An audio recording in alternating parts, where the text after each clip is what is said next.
शक्ति प्रदान करती है, भगवान के करीब लेकर जाती है।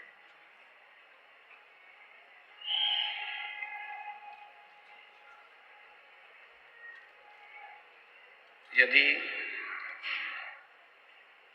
आप भगवान शंकर के मंदिर में जाकर एक लोटा जल चढ़ा रहे हैं, आप शिव जी के मंदिर में जाकर एक अक्षत का दाना, एक बेलपत्र चढ़ा रहे हैं, या घर में रहकर भी आप भगवान शंकर की अविरल भक्ति को धारण कर रहे हैं,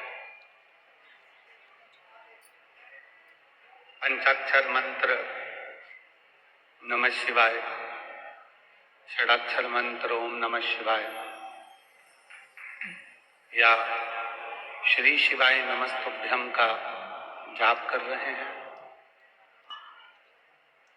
तो ये मानकर चलें कि आप राम और कृष्ण को, 33 कोटि देवी देवता को अपने करीब में पा रहे हैं।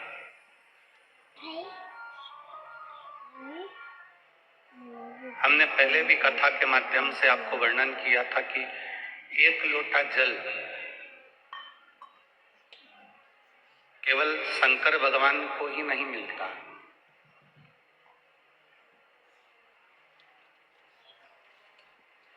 एक लोटे जल का इतना पुण्य है कि वो केवल शिव को अकेले को नहीं, एक लोटा जल का पुण्य इतना है कि वो 33 कोटि देवी देवताओं को, हमारे कुल देवता को, हमारे पितर देवता को वो जल प्राप्त होता है।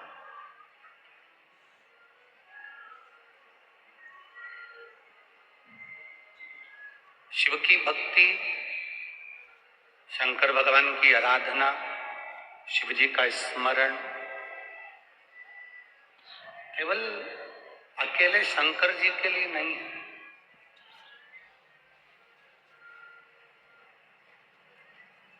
शिव जी की भक्ति, शंकर जी का स्मरण, पंचाक्षर मंत्र नमः शिवाय, षडाक्षर मंत्र ओम नमः शिवाय, श्री शिवाय नमस्तुभ्यम, ये केवल अकेले शिव के लिए नहीं है।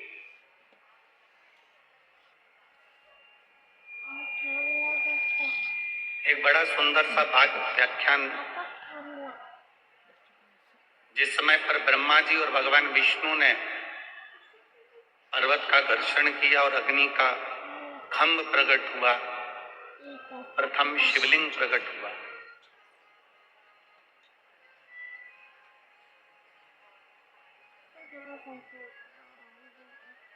तो उस शिवलिंग में से एक अक्षर निकल रहा था, एक शब्द निकल रहा था, वो अक्षर था ओम।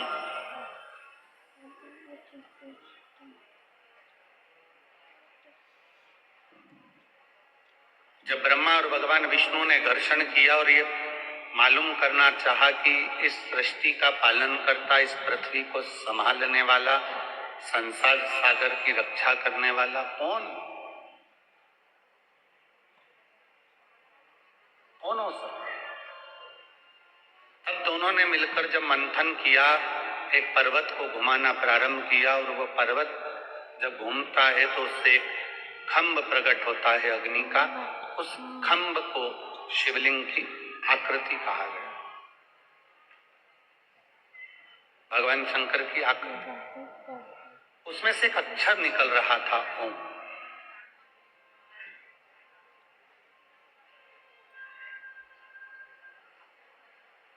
और उस अक्षर का नाद चल रहा था। ब्रह्मा जी थोड़ी देर के लिए स्तुप्त हो गए,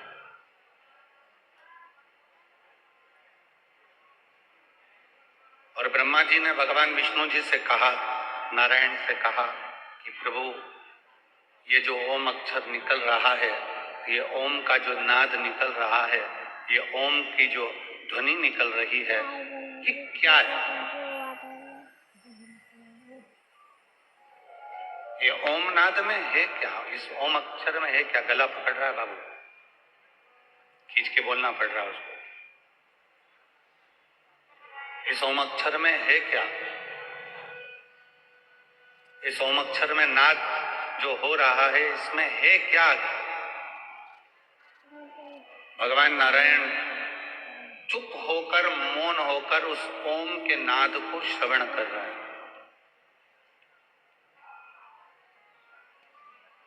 भगवान शंकर उस ओम के नाद को सुन रहे हैं, ओम के नाद का स्मरण कर रहे हैं, ओम अक्षर का स्मरण कर रहे हैं, ओम को श्रवण कर रहे हैं।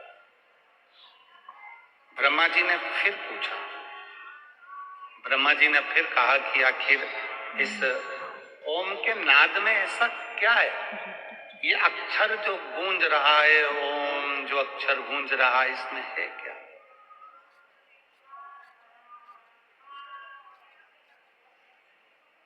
क्या समाया इसमें?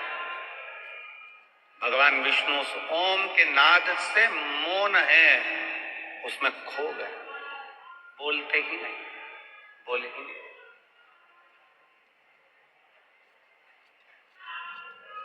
तब ब्रह्मदेव ने फिर पुनः वापिस भगवान नारायण से विनती करी, भगवान नारायण से फिर विनय किया, फिर प्रार्थना करी।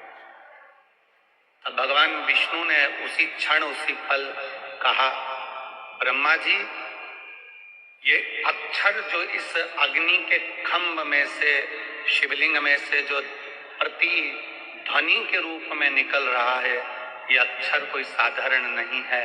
यही वो ओम, वो शब्द, वो अक्षर है जिसमें 33 कोटि देवताओं का एक मूल बिंदु समाहित है, एक मूल बिंदु समाहित है। इस अक्षर में सब कुछ समाया, सब कुछ।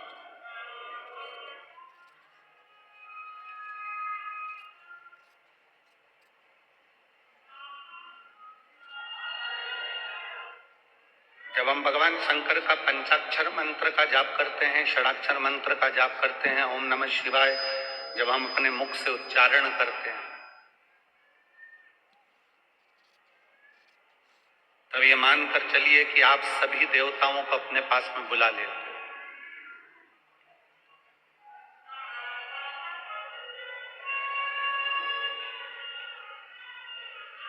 जब हम श्री शिवाय नमस्तुभ्यम कहते हैं तो ये मानकर चलिए कि केवल एक देवता को नहीं, 33 कोटि देवताओं को आप प्रणाम कर लेते हो, उनको अपने करीब में बुला लेते हो।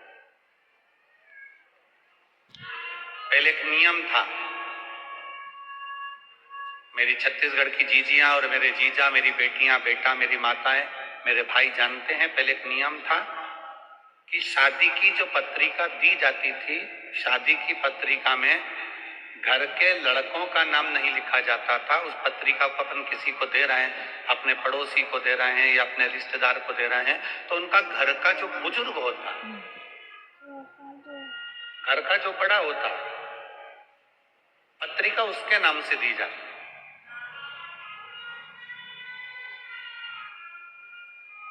जैसे आपके घर में आपके ससुर हैं रामकिशन जी, आपकी सास है कमलाबाई, उनके बच्चे हैं 2-3, बेटा बेटी सब है। तो पत्रिका देने वाला जब पत्रिका देता था, पत्रिका देने वाला जब पत्रिका लिखता था, तो उसमें बच्चों के नाम नहीं लिखता था, उसमें पत्रिका के सबसे ऊपर रामकिशन, श्रीमान रामकिशन जी सपरिवार। बोले देखा है कि नहीं देखा है आप लोगों ने? उसमें लिख दिया, उनके घर का जो बड़ा व्यक्ति है उसका नाम लिख दिया श्रीमान ये और सपरिवार। इसका मतलब क्या हुआ कि हमने रामकिशन जी को पत्रिका लिखी है, तो रामकिशन जी के बाद उस पत्रिका में सपरिवार लिख दिया, मतलब रामकिशन जी का पूरा परिवार इस कार्यक्रम में, आयोजन में समाहित हो, इसमें आए, पधारे।